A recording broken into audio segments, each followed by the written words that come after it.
Ya pemirsa, aksi premanisme berkedok ormas ini tentunya menimbulkan keresahan di tengah masyarakat dan juga dianggap mengganggu iklim investasi di Indonesia. Bahkan baru-baru ini setidaknya ada 2 kasus yang viral, yaitu pengerusakan mobil polisi di Depok dan juga adanya gangguan yang diinformasikan dilakukan oleh oknum ormas pada sebuah pabrik mobil perusahaan Cina di Subang, Jawa Barat, pemirsa. Lantas seperti apa langkah yang harus diambil? Apakah kemudian ormas-ormas ini keberadaannya harus dievaluasi, dibubarkan, atau sebaliknya? Dan perlukah kemudian pembinaan terhadap ormas sehingga ormas ini tidak menjadi ancaman, melainkan bisa menjadi mitra masyarakat? Malam hari ini kita akan membahasnya bersama dengan sejumlah narasumber yang sudah hadir tentunya di Apa Kabar Indonesia Malam. Ada Pak Trubus Rahadiansyah, sosiolog dan juga pakar kebijakan publik. Pak Trubus, apa kabar? Sehat ya Pak ya? Sehat selalu Mbak, terima kasih. Ya, dan juga bergabung bersama kita melalui sambungan Zoom ada Pak Abdullah, anggota Komisi 3 DPR RI. Selamat malam Pak Abdullah. Selamat malam Mbak. Oke, dan kita juga nanti masih akan menunggu bergabung narasumber yang lainnya. Ada Pak Anton Carlyan yang kita masih tunggu kehadirannya juga. Pak Trubus, melihat apa kemudian yang terjadi akhir-akhir ini menuai sorotan publik juga Pak Trubus, sampai viral aksi oknum-oknum ya Pak ya, karena ini kemudian kita harus mengklarifikasi lagi, betulkah ini berasal dari ormas atau memang aksi premanisme begitu Pak Trubus, tapi kemudian apa yang menyebabkan mereka melakukan tindakan itu? Iya, kalau menurut saya itu sebenarnya oknum-oknum yang menggunakan ormas ya, berkedok ormas untuk melakukan perilaku premanisme. Kan premanisme itu kan ada Frisman kan, bahasa Belandanya itu kan mereka orang bebas, sehingga kita bebas maunya ke isme itu kan pandangan aliran. Jadi tujuannya untuk apa ya? Melakukan kekerasan, memaksa orang lain. Nah karena itu premanisme itu sebenarnya lebih kepada oknum-oknum untuk meminta dengan cara paksa. Nah karena itu menurut saya memang itu disebabkan oleh apa? Oleh macam-macam faktor Mbak. Salah satu faktornya mungkin nggak ada pekerjaan, mereka jobless. Bisa saja ada kecemburuan sosial. Kita ini kan jurang kaya miskin, yang kaya kebanyakan flexing-flexing. Yang miskin ini perlakuan beda. Ini kan juga menjadi ini. Kemudian juga ada faktor-faktor untuk ini bertahan hidup.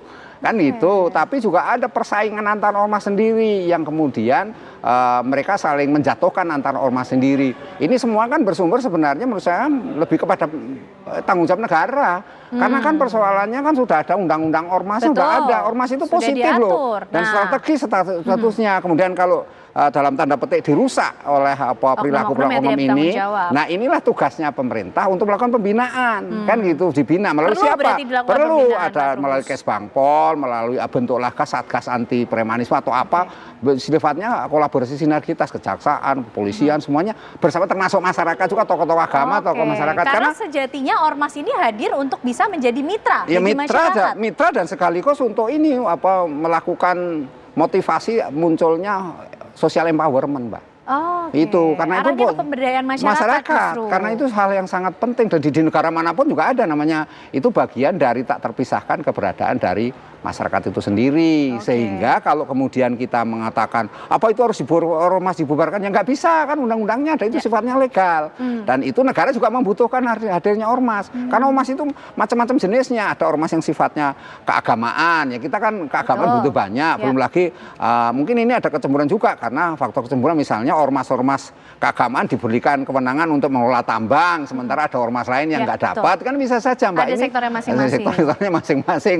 Menurut saya ini perlu ada satu penataan ulang. Menurut saya ini ditata ulang, negara mengevaluasi, menata ulang, termasuk kebijakan regulasi. Kalau mengenai mereka oknum-oknum itu kan sudah ada aturan hukumnya, ya artinya mereka secara pidana kalau melakukan pengerusakan seperti yang di Depok ya itu harus diselesaikan secara hukum kan gitu. Tapi bagi mereka yang sekedar ya untuk minta untuk uang jajan anak bahasanya, atau mereka ya bahasa THR yang dulu dilakukan, atau bahasa-bahasa yang cenderung kayak debt collector, itulah yang itu yang harus dikasukan semacam advokasi dari pemerintah gitu. Jadi kan ada Kesbangpol, ada macam-macam Mbak, kita semuanya Pemda, pemerintah daerah sebenarnya yang penting melakukan itu Mbak. Iya. Baik, coba kita juga kali ini menyapa Pak Anton Carlyan yang sudah bergabung juga melalui sambungan Zoom. Ini adalah mantan Kapolda Jawa Barat tentunya. Selamat malam Pak Anton.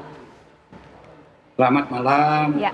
Pak Anton, kalau melihat apa yang terjadi akhir-akhir ini ya Pak, ini mungkin menimbulkan keresahan di tengah masyarakat. Tapi berdasarkan pengalaman Pak Anton sendiri, bagaimana kemudian membina ormas-ormas ini supaya berjalan sesuai dengan undang-undang? Mereka yang harusnya hadir sebagai mitra masyarakat, bukan sebagai ancaman di tengah masyarakat.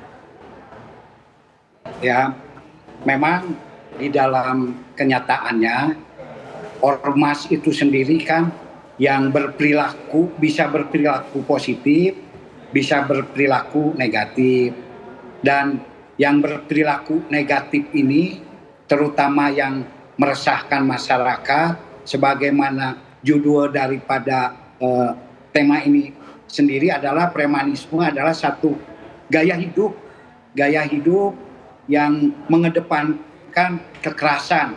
Kekerasan itu apa? Dalam bentuk intimidasi, pengancaman, penganiayaan. Dan itu biasanya para oknum.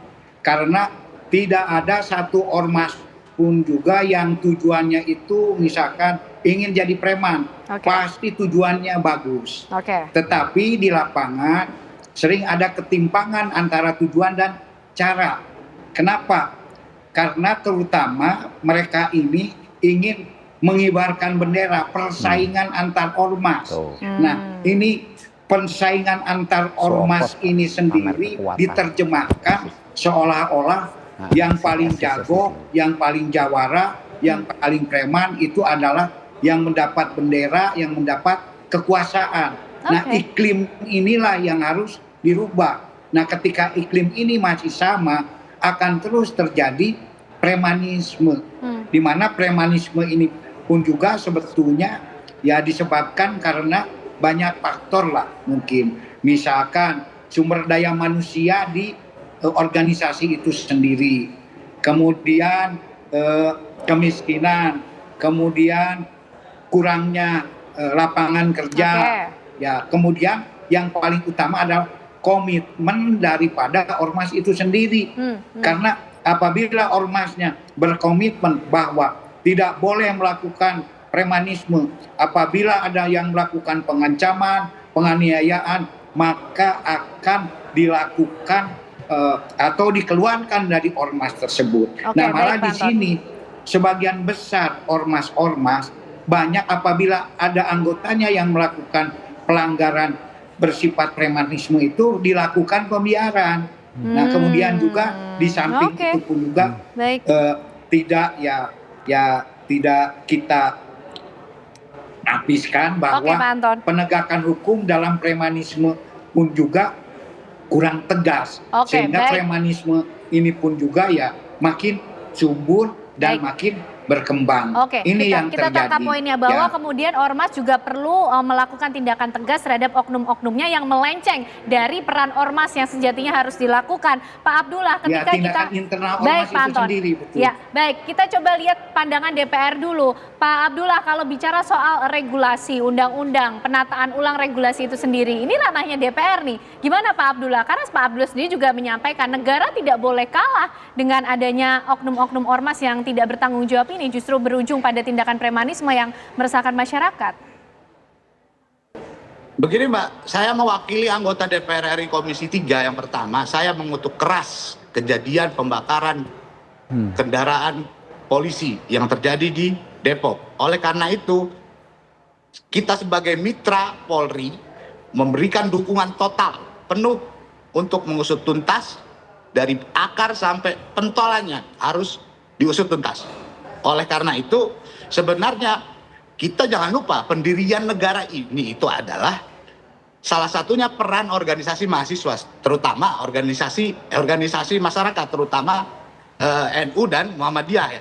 Peran ormas untuk pendirian negara ini jelas sebenarnya. Oleh karena itu, sebenarnya hadirnya ormas adalah tujuannya positif. Tapi kadang saya tidak setuju bahwa premanisme berkedok ormas. Kadang memang premanisme yang berlindung di balik organisasi kemasyarakatan. Oleh karena itu, perundang-undangan yang sudah ada harus mengatur secara jelas evaluasi berkala. Karena selama ini kan tidak ada evaluasi berkala terkait organisasi masyarakat tersebut. Ini karena waktunya untuk evaluasi, Pak Abdullah. waktunya momentum evaluasi total karena investasi negara kita ini terganggu terkait itu. Ya. Oke, baik Pak Abdullah, ini momentum untuk melakukan evaluasi total terhadap undang-undang yang mengatur tentang keberadaan ormas. Kita akan bahas nanti bagaimana evaluasi yang perlu dilakukan, pembinaan seperti apa yang kemudian perlu diberikan kepada ormas sehingga kembali lagi pada fungsi dan peran yang positif di tengah masyarakat. Nanti usai jeda pemirsa, kami kembali hadir untuk Anda.